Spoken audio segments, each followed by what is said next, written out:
Let me ask you a question. What happens to your book of business when you retire, get sick, or die? Your broker-dealer already has a plan for it, and you may not be part of it. In the next 8 minutes, I'm going to show you the 4 biggest mistakes advisors make with succession planning and how to avoid every one of them. I've watched advisors make these mistakes for almost 50 years in this business.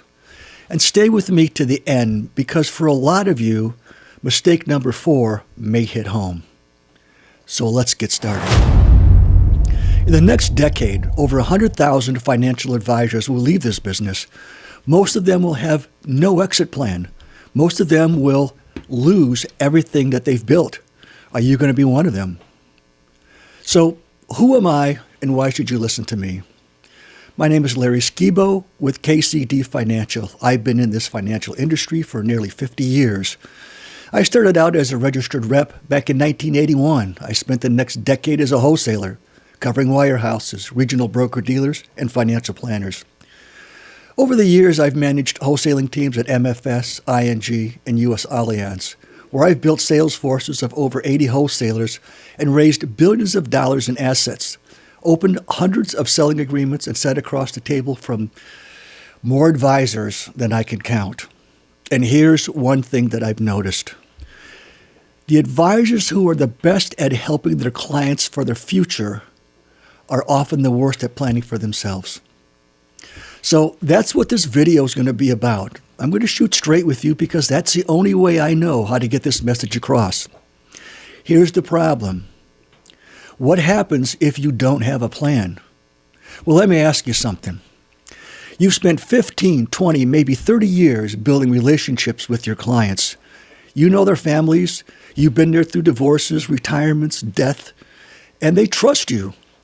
What happens to all those assets and clients the day you can no longer make it to the office?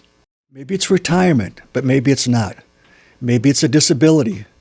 Maybe it's a health event that you didn't even see coming.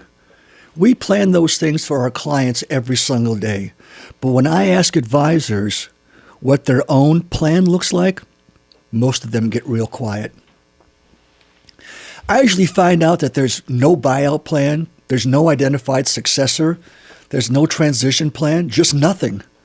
And that's not only bad for you, it's bad for the clients who've trusted you with their investments over the years.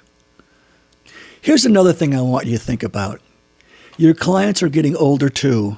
Your clients' kids are keeping an eye on what's going on in our industry. And those kids aren't necessarily going to stay with your practice. They're going to find an advisor their own age, someone who speaks their language, someone who understands their technology, understands what they want to invest in. If you're not planning your own succession, the market's probably going to do it for you, and you may not like the results. So here's the real story. What will your broker-dealer do? Now I want to say something that most people in this industry don't like to hear. If you don't have a succession plan, your broker-dealer probably has one for you, and it may not be in the best interest of your clients or your family. So what typically happens? Your broker-dealer has one goal in mind, and that's what they need to do to retain those assets. And believe me, they're going to do it as fast as they possibly can. They will probably split the book up between their top advisors, sell it to the highest bidder, or cut a deal with the person who they're trying to hire for the last couple of years to join their firm. Maybe it's not going to be what's best for you and your family and your clients. You built that book. You built that relationship. Don't let someone else decide what it's worth and who's going to get the book. And let me be clear.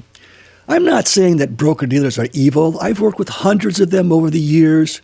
I understand how they operate, but they have a business to run too, and their interests and your clients' interests are not always going to be the same.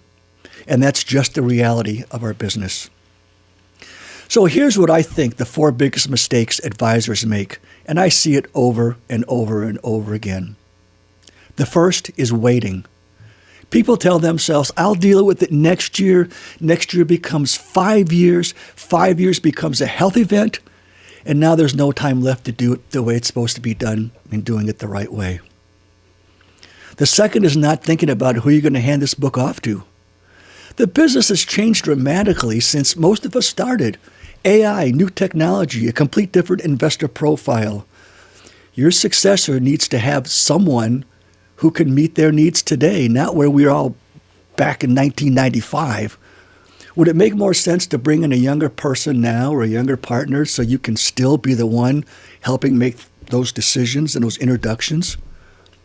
The third, and this one is a little hard to take for some of us, and that's, are we staying around too long?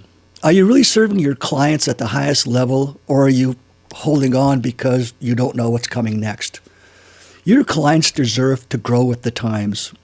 Sometimes the best thing you could do for them is to make sure that they're in good hands before you go. And the fourth mistake, and I think this is a big one, it's not thinking about this as a business. You're not just managing a client base. You're sitting on assets. If you approach this the right way, those assets have real value. You can sell them, but only if you plan for it. So where do you start? Well, that's exactly why I put this video together. I'd like to offer you a free guide, how to get started on a succession plan. There's no cost, there's no obligation, just a practical starting point.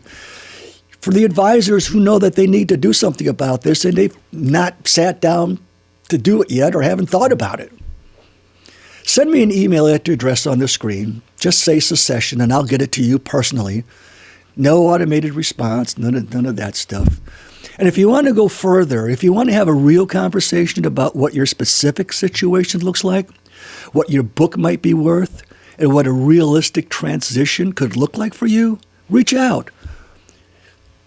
I'm happy to have a no-pressure call. I've been in this business long enough to shoot straight with you, and that's exactly what you're going to get. Because at the end of the day, here's what it comes down to. You've spent your whole career making sure your clients are protected. And now it's time to do the same for yourself. I'm Larry Skibo with KCD Financial. Send me a message and let's talk.